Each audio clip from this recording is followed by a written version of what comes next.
Anticipated, airlines are gearing up for a surge in passengers, and many Americans are preparing to travel by road for the extended weekend. However, stormy conditions could derail the plans of millions. The southern states, particularly Louisiana, Mississippi, and Alabama, are bracing for severe storms, including potential tornadoes, on Monday night and Tuesday. The Weather Channel meteorologist Chris Warren also warns of the possibility of hail the size of golf balls. Liam White reporting. In light of escalating Middle East violence, the FBI, state, and local authorities are raising alerts about heightened threats of a terror attack in New York City. Governor Kathy Hochul is responding by bolstering security and enhancing the staffing of the Joint Terrorism Task Force. This follows a threat assessment from the New York State Intelligence Center, indicating that unrest in Gaza is stirring discussions about targeting New York. The center has also noted a rise in anti-Semitic and anti-Palestinian rhetoric on social media, contributing to an uptick in hate crimes against Jews, Muslims, and Arabs. Lawrence Keller reporting. As the Thanksgiving holiday nears, there's an increase in RSV and influenza cases, contrasting with last year's trend where cases were threefold higher. Dr. Liz Placzek advises families on simple preventive measures to mitigate the risk of illness during the holiday. Key steps include basic hygiene practices like hand washing and covering coughs. Additionally, for those visiting high-risk individuals for COVID-19, conducting a home test beforehand is recommended. Jessica Oakley reporting. Chicago's Lincoln Park neighborhood witnessed another mail theft incident, leading to the rearrest of 36-year-old Gustavo Baleza. He was apprehended on Monday in the vicinity of Francis W. Parker School by the U.S. Postal Inspection Service and the Chicago Police Department. Baleza, found with stolen identifications, burglary tools, and bank cards of victims, faces charges related to mail theft. Anna Parker reporting.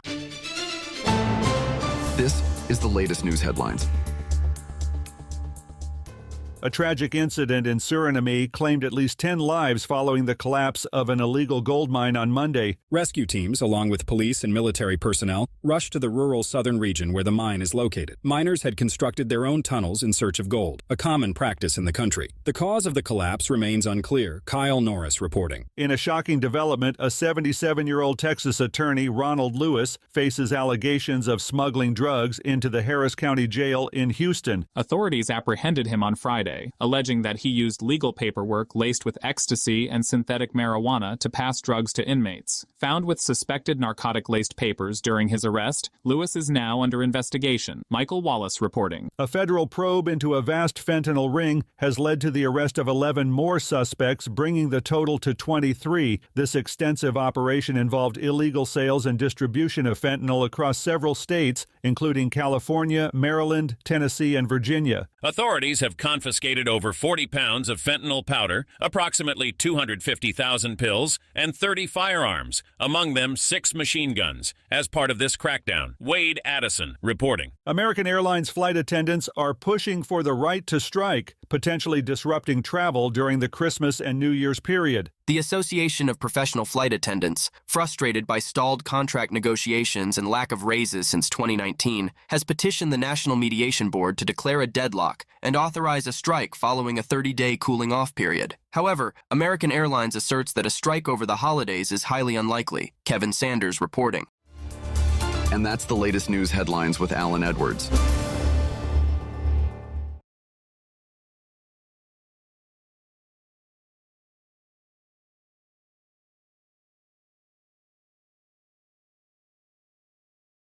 I'm Rich Rosario. 1 in 4 heart attack survivors will have another cardiovascular event. Award-winning author and American Heart Association volunteer Dr. Nisa Goldberg explains the hidden risks. Many people don't realize that managing hidden risks like untreated high blood pressure, unhealthy eating habits, and poor medication adherence may reduce your risk for having another heart attack. The American Heart Association's Secondary Heart Attack Prevention Initiative, sponsored by Bayer, reminds you to follow your doctor's recommendations to help reduce your risk factors. Take your medication as prescribed. Certain medicines like aspirin can lower your risk of another cardiac event. Aspirin is not appropriate for everyone, so be sure to talk to your doctor before you begin an aspirin regimen. It's important to understand your medications and take them correctly. Manage risk factors like high blood pressure, high cholesterol, and diabetes. Quit smoking, eat healthier, and get active. Learn more ways to thrive after a heart attack at heart.org/oneisenough. Hi, I'm Karen, owner of Lone Star Transfer. If you are a timeshare owner, getting out is probably a top priority. And now that annual maintenance fees are coming due, this ongoing burden and expense is at the top of your list. Thankfully, we can help. Let us do for you what we have done for thousands of others across the country. Our process is done legally, ethically, and quickly. Lone Star Transfer has a 99% success rate and an A-plus rating with the Better Business Bureau. We are a family-owned business and will personally make sure your experience is a pleasant one. Don't let another day go by with maintenance fees taking your hard-earned money. Give us a call for a no-obligation consultation at 844-284-4863. That's 844-284-4863 or online at lonestartransfer.com. That's lonestartransfer.com.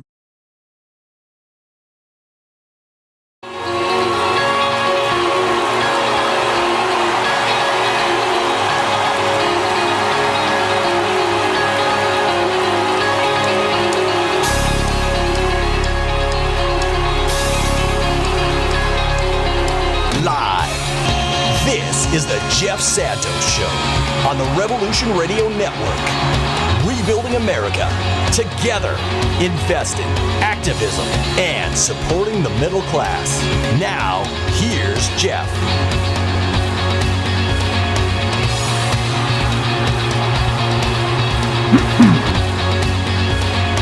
Thank you, Z, and good afternoon, Americans, and welcome to the Jeff Santos Show.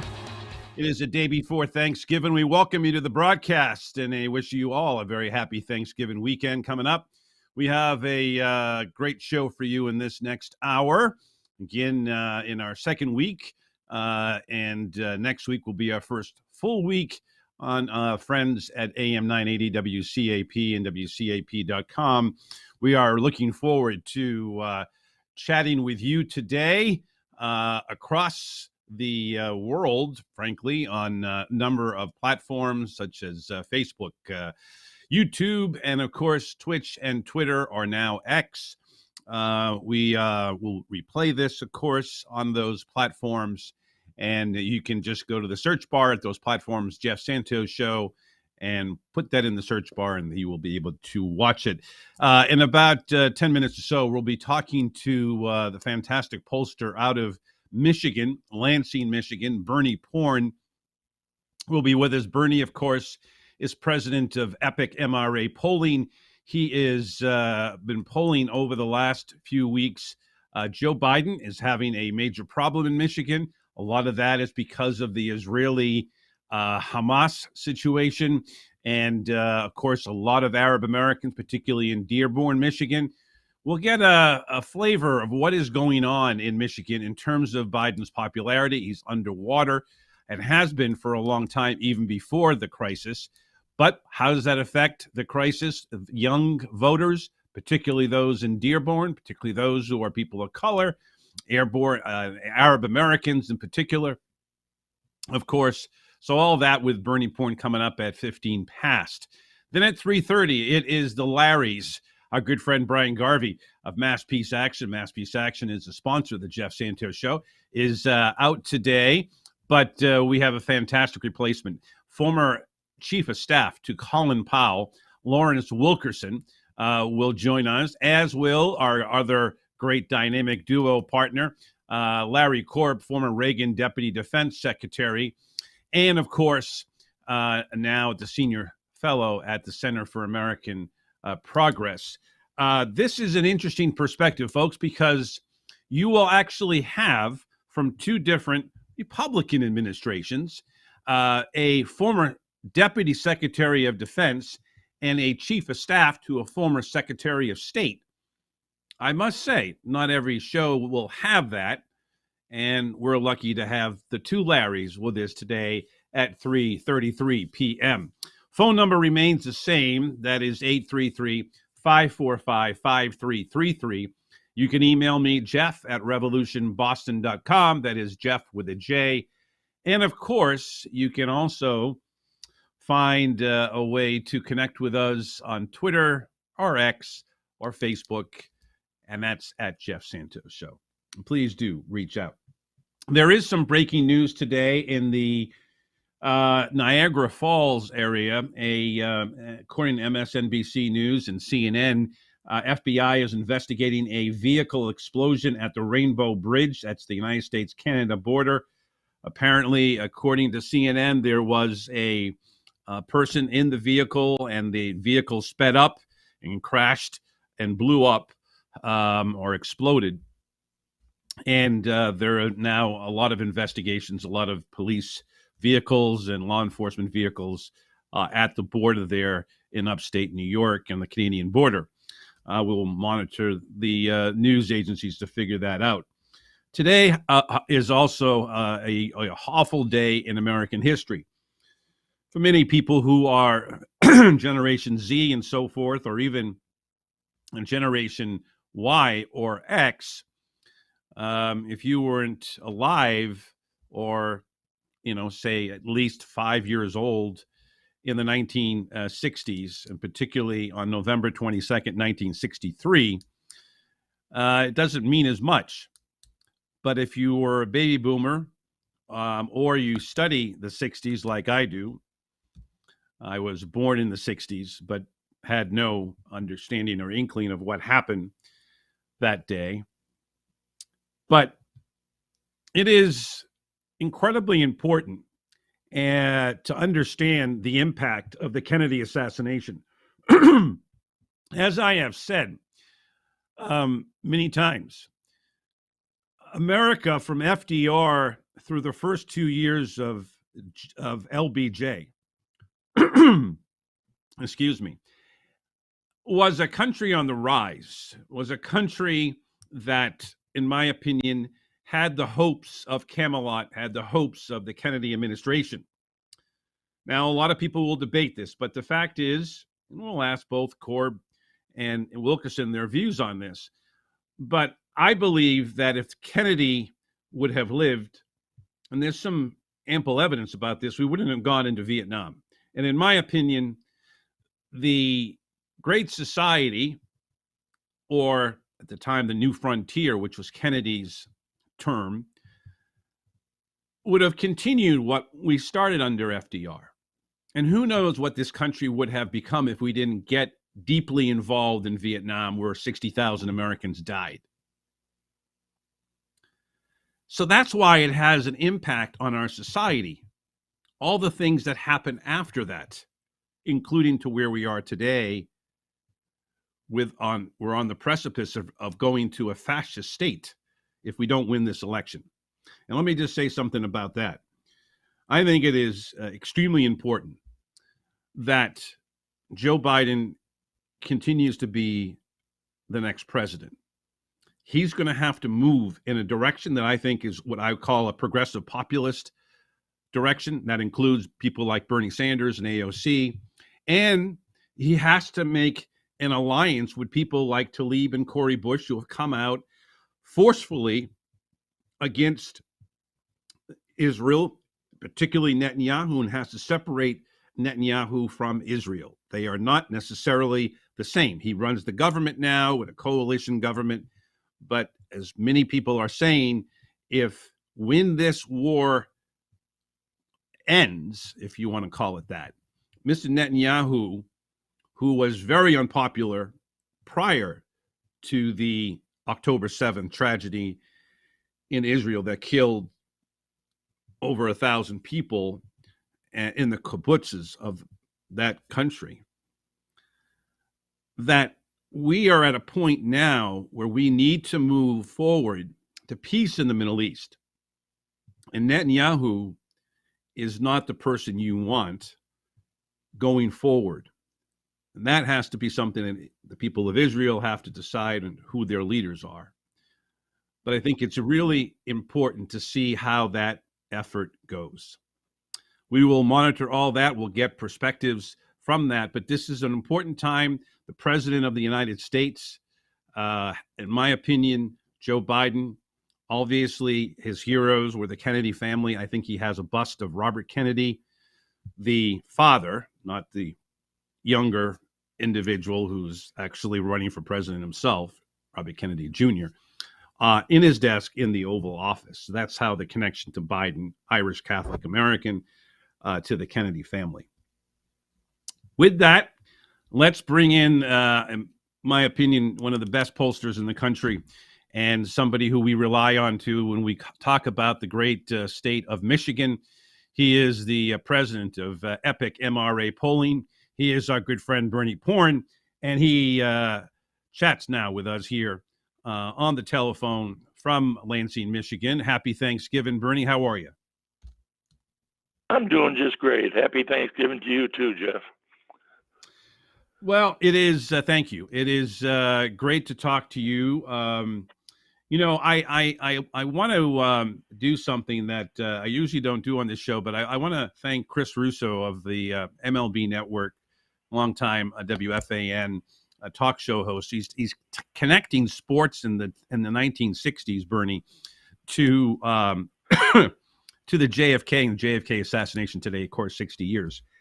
So I want to ask you, before we get started about Michigan, about the impact that whether it's you personally or what you have studied in all the polling, of what would have happened if John Kennedy would have not been assassinated and would have maybe served 2 terms.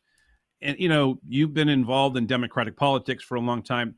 Just a quick thought on that, and we'll move on to the issues of today. Every 22nd of November, first thing I think about in the morning is the assassination of John F. Kennedy, and I remember it well. I was in school, and the teacher I had, his name was Evans, I believe, and he was a phys ed teacher, and he gathered us all at the bottom of the stairs to leave, and he says, "Your parents are going to be picking you up." There was supposedly a hunting accident, and John F. Kennedy was shot. I think he's okay. And when I got up there and got in the car with my dad, found out that he had died, and then obviously the next several days, and I, to this day, I used to be a drummer, and to this day I can still hear that drum roll as the parade progressed with the shoes on the horse in the wrong direction, that the leader has been killed. Dun dun dun dun dun dun. Yeah. I could play it to this day. Yeah, I remember it well. But it has had an impact, and I have always been convinced that had he lived, that we would have gotten out of Vietnam, because I think that he and his team were of the opinion that we needed to try and get out, and I have always been convinced of that.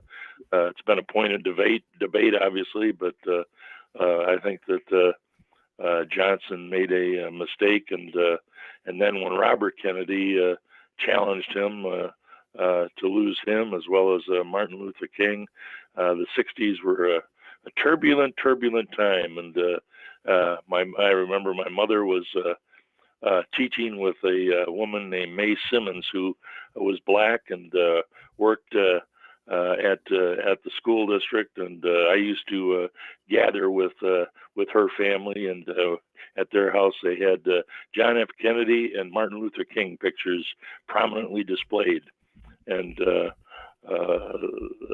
it was unusual to be.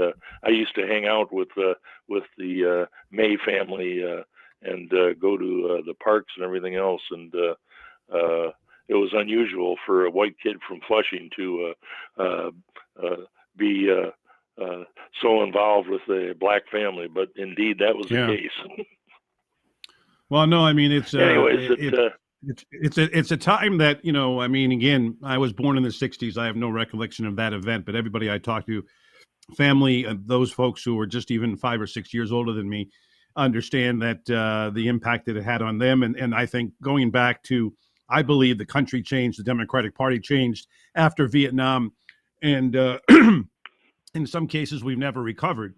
You know, I think the New Deal that FDR started would have continued I think it kind of died a slow death through the late 60s and early 70s. And I don't think that would have happened if we didn't get, bogged down in Vietnam. All right. So talk about being bogged down. Yes, indeed. Thank you.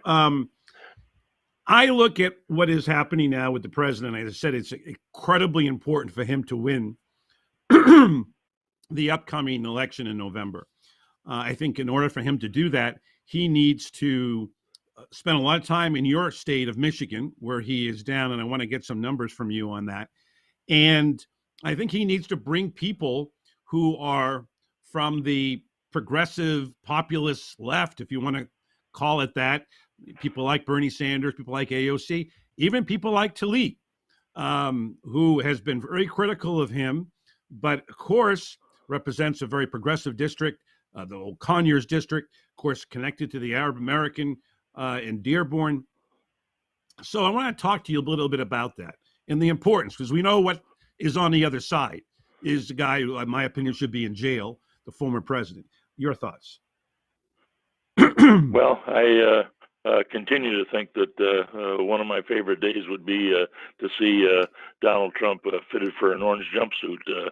I agree. That's always been matches something hair. that I believe in. And believe it or not, we'd included a question that if convicted, whether or not voters in Michigan think that he should serve jail term, and 57% said yes, and it was like 90+% among Democrats, 68% among independent voters, which is critically important, and then not so much among Republicans, but still having that kind of a response about him serving jail time.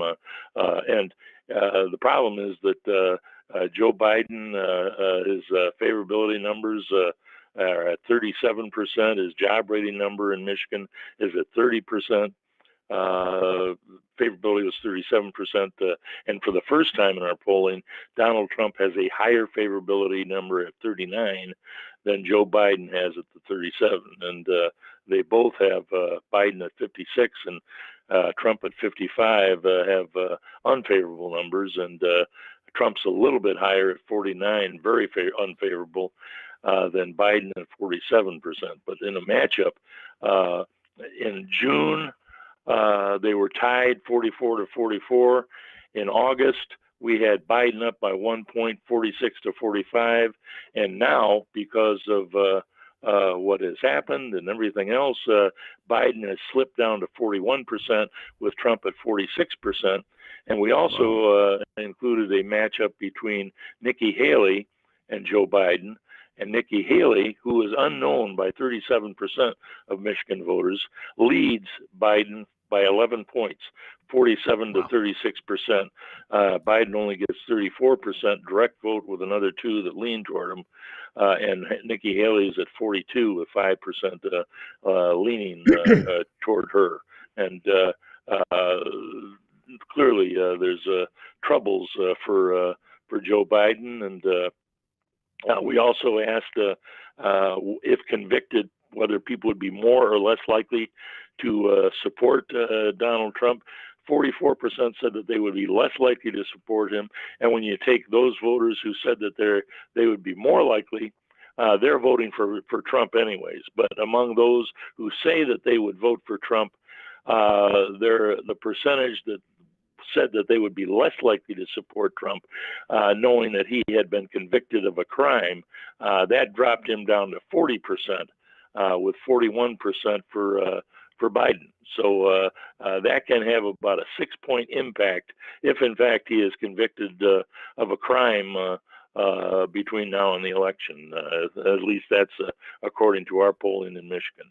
And the other thing is 68% say the country is off on the wrong track, while Michigan is only narrowly off on the wrong track, 47-44%. And even with Biden's dismal numbers here in Michigan, Gretchen Whitmer is at 53% favorability and also 51% positive job rating. I'm glad you bring that up with Whitmer, because if Haley is winning at 11 points over Biden and Trump gets convicted, I'm still suspect about that, but let's just say that, and that she is the nominee.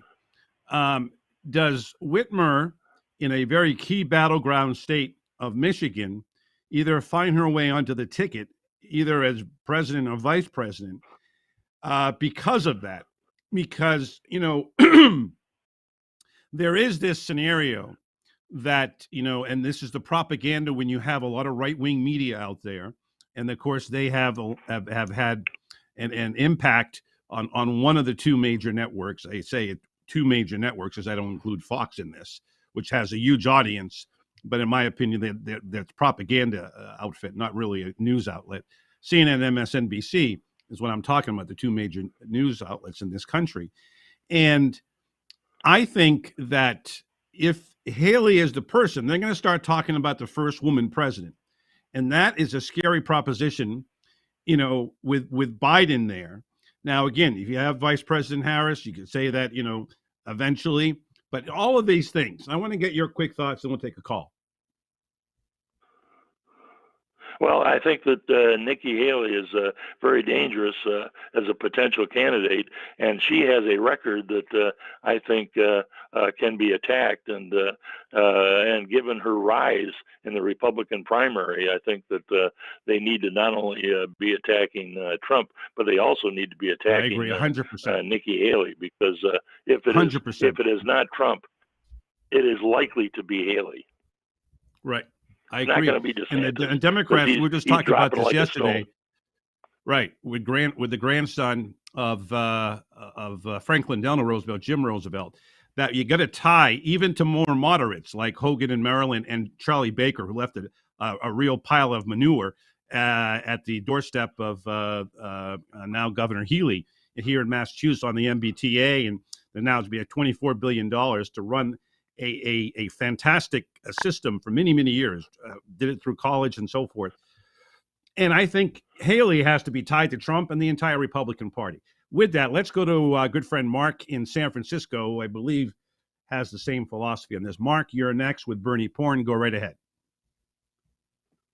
I think the question that pollsters need to start asking is, are people going to vote for a dictatorship if they vote for Trump or the Republicans? I think that's the question that needs to be asked, because if we lose our democracy, then all these other issues don't mean a darn thing.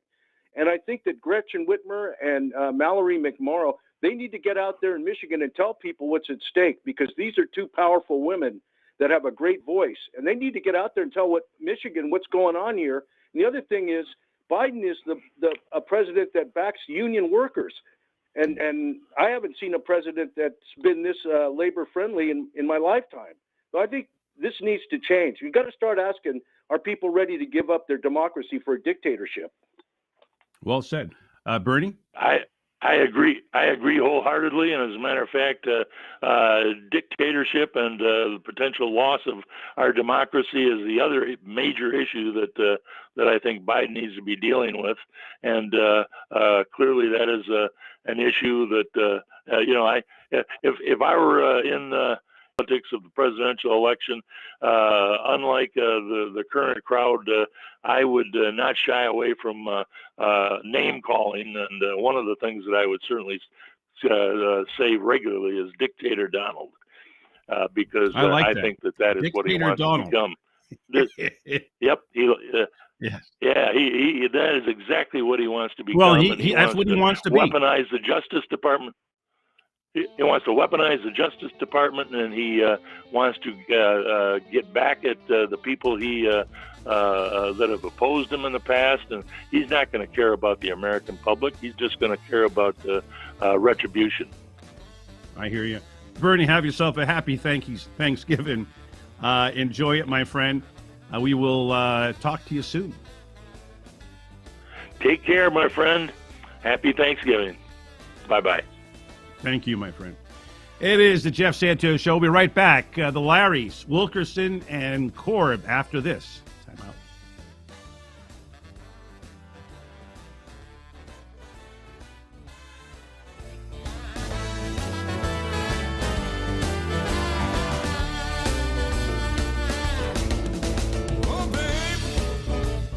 Baby,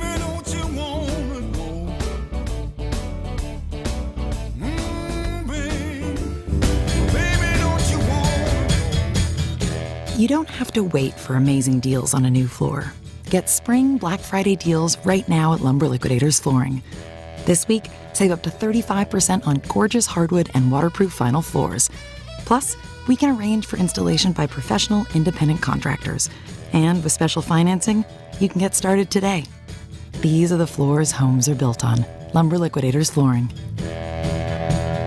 The Jeff Santos Show is brought to you by Mass Peace Action. With over 9,000 supporters in the state, MPA uses the power of grassroots organizing to end war, create a more just foreign policy, and cut wasteful Pentagon spending to support the needs of the American people, like healthcare, education, infrastructure, and the environment. 20 years of war is long enough. To become a member or learn more, visit masspeaceaction.org. Don't wish for peace, work for it. I'm Rich Rosario. 1 in 4 heart attack survivors will have another cardiovascular event. Award-winning author and American Heart Association volunteer Dr. Nisa Goldberg explains the hidden risks. Many people don't realize that managing hidden risks like untreated high blood pressure, unhealthy eating habits, and poor medication adherence may reduce your risk for having another heart attack. The American Heart Association's Secondary Heart Attack Prevention Initiative, sponsored by Bayer, reminds you to follow your doctor's recommendations to help reduce your risk factors. Take your medication as prescribed.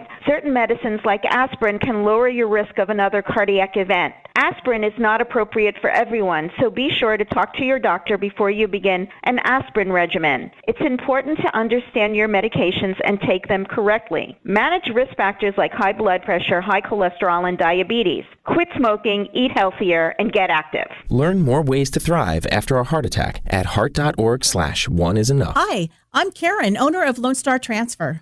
If you are a timeshare owner, getting out is probably a top priority. And now that annual maintenance fees are coming due, this ongoing burden and expense is at the top of your list. Thankfully, we can help. Let us do for you what we have done for thousands of others across the country. Our process is done legally, ethically, and quickly. Lone Star Transfer has a 99% success rate and an A+ rating with the Better Business Bureau. We are a family-owned business and will personally make sure your experience is a pleasant one. Don't let another day go by with maintenance fees taking your hard-earned money. Give us a call for a no-obligation consultation at 844-284-4863. That's 844-284-4863. Or online at LoneStarTransfer.com. That's LoneStarTransfer.com.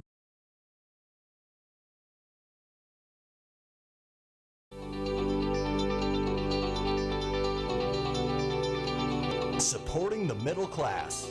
This is the Jeff Santos Show.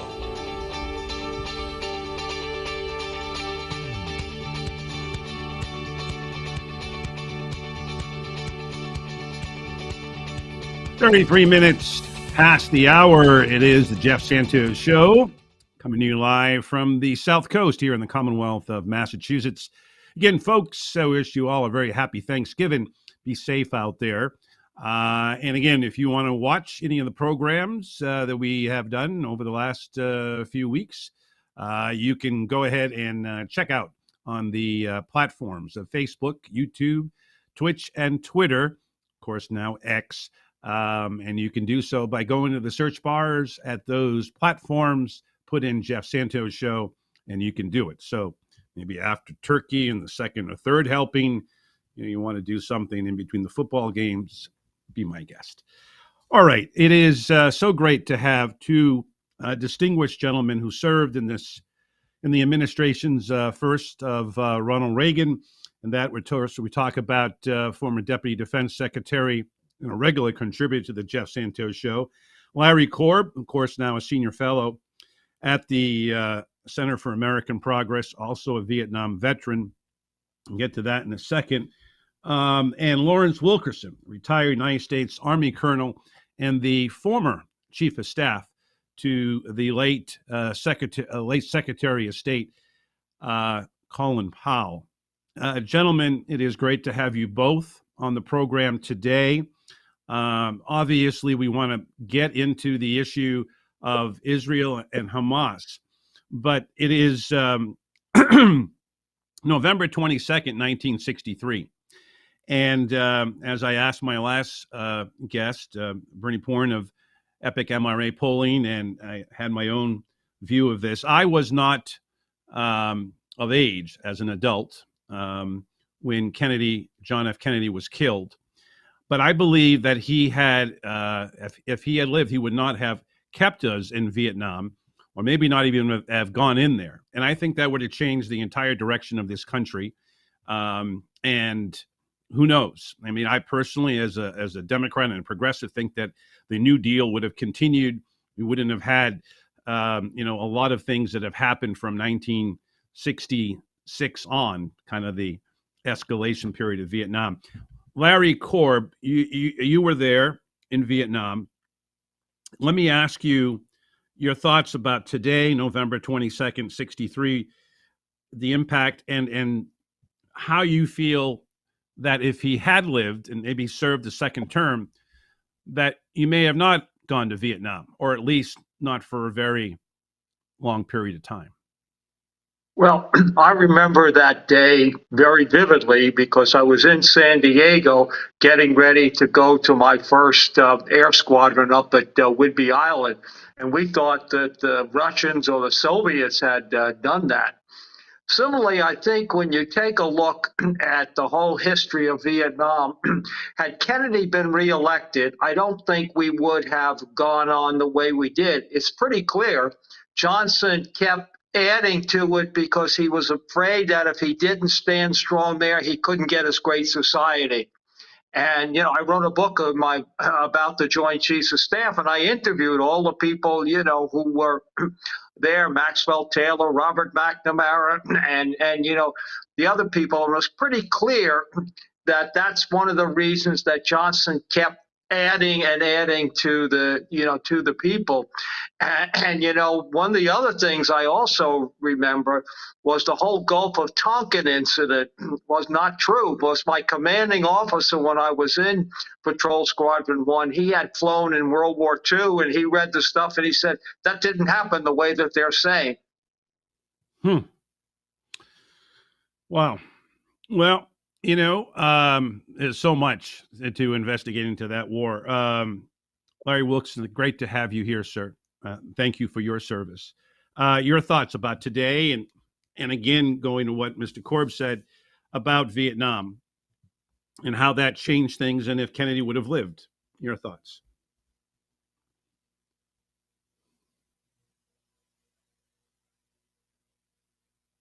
I think we're having some audio issues with Mr. Wilkerson's mic. I don't know if you're on mute, Colonel, but if you can change that, or Boca, we can help get his mic back up.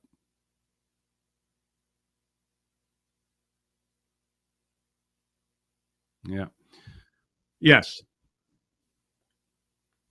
Well, can we try to fix that, Z? Obviously, we'd love to, get his audio going. Maybe there's a way to get him on the phone at the very least, and we can go from there. In the meantime, let's go back to Larry Korb.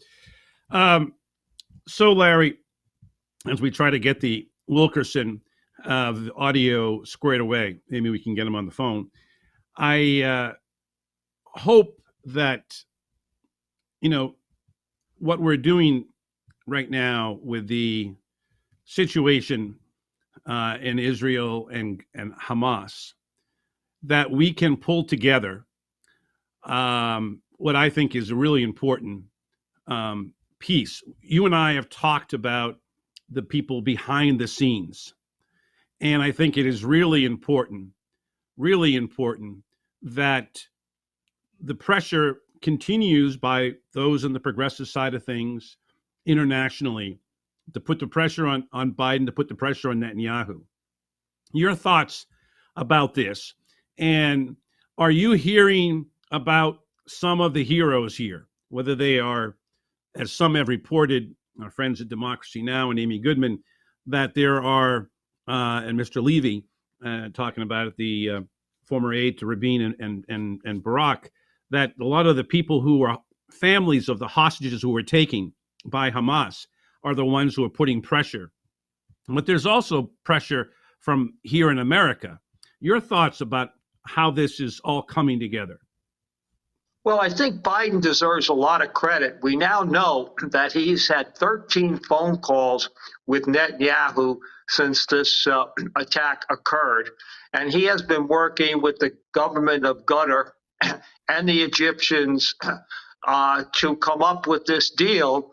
And then, he made it clear to Netanyahu. He kept telling them, you mentioned Vietnam, but he was also talking about Iraq and Afghanistan. Don't make the same mistakes that we did, in those wars, because, you kept going on, and you're not going to solve it. And I thought it was really good that Netanyahu got his cabinet to agree to this, because, again, a lot of the people in his cabinet were put in there because of their hardline positions. So I think this is a step in the right direction. I hope that it goes well, that, the Red Cross is able to get some of the hostages back, and we're able to do that, and that, Israel does for at least, 4 days, doesn't do anything. We now know they were pretty close a while ago, and then the Israelis went into that hospital, and that undermined the negotiations. So I think it's got to be clear that you're going to have to negotiate to end this. There's no way that you can do it, otherwise. And so I do think it is important. And again, one of the good things about a real hardline right winger as the Israeli prime minister is that if he goes along with it, then it's pretty hard for the real hawks there to be opposed to it. Right. The other thing too, and again, thanks to our good friends, and she's done a great job through this crisis, Amy Goodman and Democracy Now! Had on the former, again, advisor to Rabin and Barak, the two prime ministers of Israel, Mr. Levy, and talked about, and I want to get your thoughts on this because I know you're close to the situation there in D.C., that, the longer that the war goes on, it gives time for Netanyahu to stay in power. But if there is a long-term ceasefire, then the popularity of Mr. Netanyahu, which is very low in Israel, and of course was low before October 7th, he could be ousted, and it could be a person who may be able to deal with a longer-term peace in Israel and in the Middle East as a whole. Your thoughts on that? Well, I think Netanyahu's not going to get forced out while this conflict's going on. I think when it's over, he's going to be held accountable for not being prepared and ignoring the warning signs of the October 7th attack. And I do think that the good news is it'd be easier for him to make this peace, because it's not going to be perfect, than if you had a quote unquote liberal or somebody who, did not believe in using military force, and to agree to what I hope that, and this is the U.S. has been pushing this, to have a separate Palestinian state. We've been going on since 48. Time to give them their own state. We got to help revitalize the Palestinian Authority. You know what's going on during this war? People aren't paying attention. It's not just Gaza. Look what's happening in the West Bank, where you have this is also part of the Palestinian Authority, and you have a lot of the settlers, the Jewish settlers, going after these folks. So if we can do that, and come up with a separate Palestinian state run by the Palestinian Authority in those two areas, when this war ends, then it will be worth these horrible sacrifices that people have had to make. Probably about 13 or 14,000, killed in Gaza. So I hope that, being an optimist, this is what I hope will happen. Me too. Look, we want peace. We want a second term of President Biden, and we're going to save our democracy and hopefully one in Israel too. As we well know, Netanyahu was looking with his right-wing hawks that you mentioned, Larry Korb, that they were looking at basically throwing away the power of their Supreme Court. So that happened all before October 7th. So that's a reason that's the case. All right. I believe we have Colonel Wilkerson, Larry Wilkerson, back. Larry, can you hear me? Larry Wilkerson. I can hear you loud and clear. Fantastic. Oh, great. Hey, Larry, how are you? I'm good. Hope you are too. Happy Thanksgiving.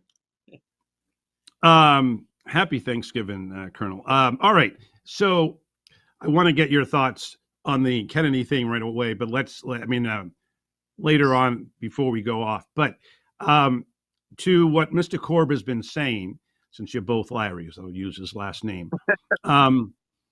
Do you believe that the work that Biden has done thus far is going to be able to last beyond the 4 days of this so-called pause? And how do we go forward? I would certainly hope so, but I doubt it very seriously. I just don't think President Biden has the kind of power over Bibi Netanyahu that I wish he had. I do think he's made a valiant effort, from what I'm hearing. I think Blinken has made a valiant effort too, from what I'm hearing. But valiant efforts valiant efforts aren't what is necessary with Netanyahu. At the end of the 4 days, or maybe even earlier than that, and I'm not even sure it's going to happen during the 4 days, that is to say a real ceasefire, we're going to be right back where we were, with Mr. Netanyahu doing his strategy, which he's developed now. I accused him of having no strategy. He didn't. He does now. His strategy is to clear as much of northern Gaza as possible. Ben Gvir and settlers are waiting to do exactly what they did in the West Bank, East Jerusalem, and the Golan Heights in northern Gaza. That is to say, colonize it. Move the settlers in and begin building their ramshackle shacks and taking over the land and farming it, and Israel will fall in with power and water and so forth afterwards. This is his strategy. It is to colonize Gaza now. What can stop that, Larry Korb? Well, I think we have some influence because of the aid that we furnish to Israel. And I think also you have a segment of the people in Israel who don't want to do that. I mean, Israel is a democracy. Yes, Netanyahu got in, but he had to make these movements toward the right wing. I think given I hope Larry's wrong, but I think given the attacks of October 7th, a lot of their credibility has been undermined of those people in the coalition. And the fact that he was able to get the cabinet with a lot of these hardliners in there to approve this 4-day ceasefire. I mean, if you go back and take a look, when we've been trying to do this for a while, if you had ever said, they were talking about a couple of hours each day. Now it's at least 4 hours. And if the hostage exchange goes well, I think then they said they're open to, another ceasefire. Is this, Larry Wilkerson, is this a scenario, and it's been reported, that in some circles, that Netanyahu wants us to continue because once it's gone, he may be gone in terms of the prime minister, in his capacity there in Israel. What do you make of that? And, this obviously could create more bloodshed. Very true. And I think he's going to stay around as long as he can to preclude that. And if what Larry were just saying were true, and I certainly wish it is or were, then they would be stopping in the West Bank, East Jerusalem, and the Golan, but they're not. They're moving even faster there to consolidate their gains and to make sure that those lands belong to them and not to the Palestinians. Every day, they root out more and more Palestinian families, destroy more olive groves and essentially the farmland that the Palestinians have been farming, and they move settlers in. And right after that comes Israel, the state of Israel, with power and water and so forth. It's the same thing we did when Ulysses S. Grant told his Secretary of War, William Tecumseh Sherman, and his commander in the field, Phil Sheridan, to kill the Indians, to clear them out of the Black Hills, to take their land. We did it.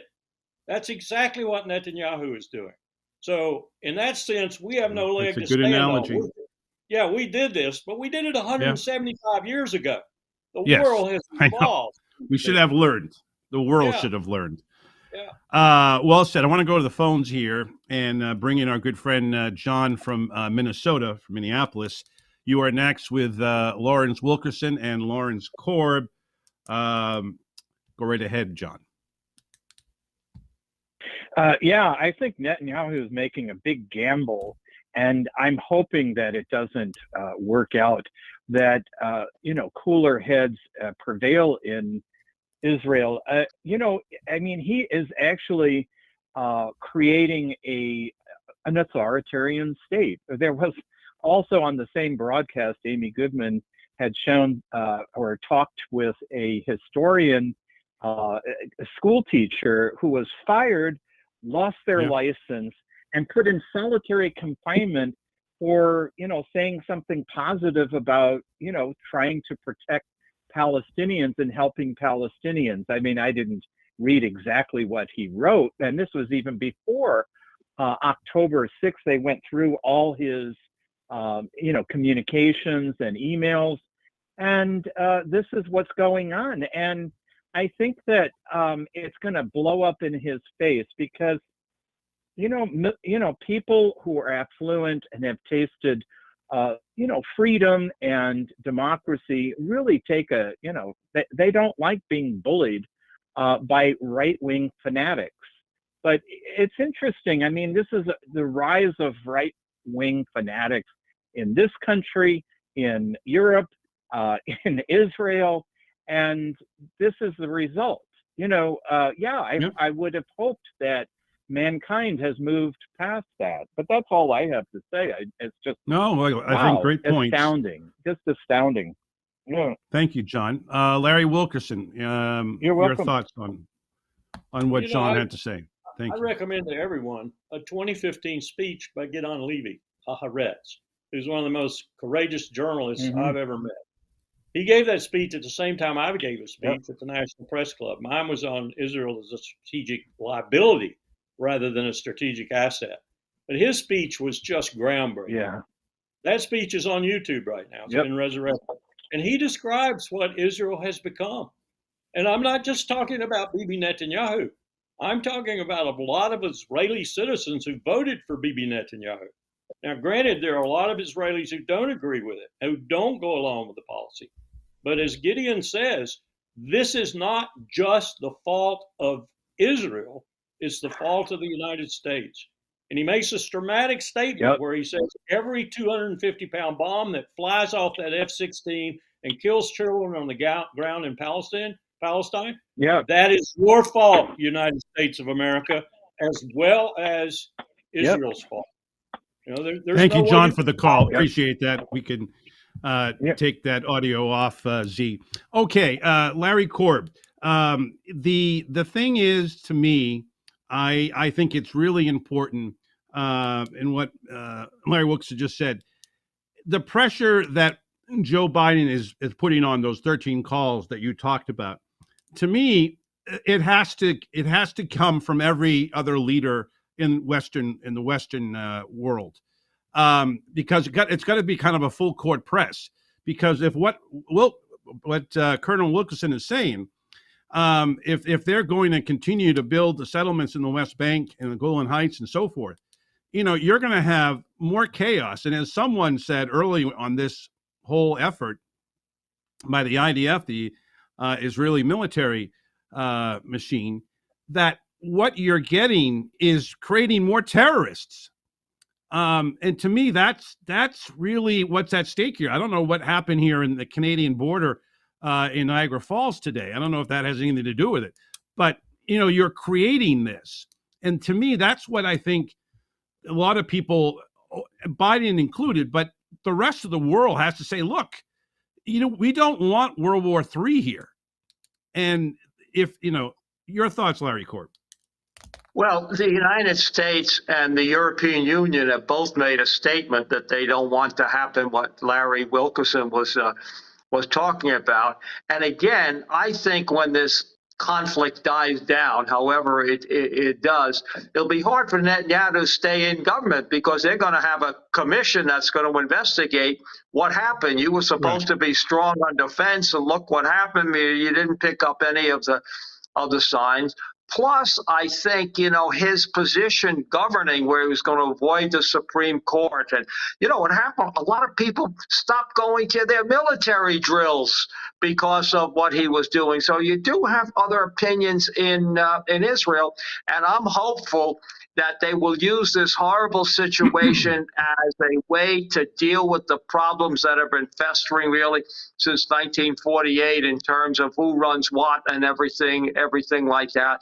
Plus, I think the international community would be willing to send in peacekeepers after this conflict dies to stabilize it so the Israelis won't take control. Am I right? Soon? I don't know. But I think How that's soon, what Larry we Korb, need to could that focus happen? on. Larry Korb, how soon could that happen, international peacekeepers? Well, I think as soon as we end up with a ceasefire that, gets extended, and if we do that after all the hostages come back or whatever, then I think, you've already got a couple of countries who said they'd be willing to join the peacekeeping forces. Larry Wilkerson, you think that's possible? I've suggested all along that with a two-state solution, you're going to have to enforce it. You cannot possibly depend on the Israelis or the Palestinian Authority to do it. You have to create the state, lay the border down, say you're on your side, and oh, by the way, there's going to be an international force in between, just like in Cyprus, just like in Kashmir, just like in Korea. And if you have to stay there for 75 or 100 years, you're going to do it, and you're going to have the power to shoot people on either side if they don't obey what they're supposed to be doing. That's the only way you're going to do it. And that's the only way you're going to force some kind of peace on the region, because the Israelis are not looking for peace, period. Well, let's end that conversation here. I just want to give you 30 seconds on JFK because we had the audio issues earlier, Larry Wilkerson. The impact that it had on you personally and what it meant in terms of Vietnam and the change in direction of this country. As I was about to say before, I had students on both campuses, William & Mary and George Washington University, do case studies on this. And we looked into the archives. The archives are pretty complete now. There's a few documents missing. I wish they weren't, but they're pretty complete. And there's an argument to be made for Kennedy having already decided not to continue. And there's an argument that was a political subterfuge. I think the former is valid. I think he was not going to continue. I agree. What have it changed? Gentlemen, much too short. Thank you so much. Great to see you, Larry Wilkerson. Great to see you, Larry Korb. Happy Thanksgiving to you both. Appreciate it very much. Thank you. Good to be with you, Larry. Good to see you. Take care. It's great to have the Larrys. I want to thank Zeke for producing this broadcast with help from Freddie Santuri and the entire team at Boca Raton, Florida. Folks, keep on fighting peacefully. Until next Monday, we're off. Have yourself a great Thanksgiving. My name is Jeff Santos, and it's now my time to say I gotta go.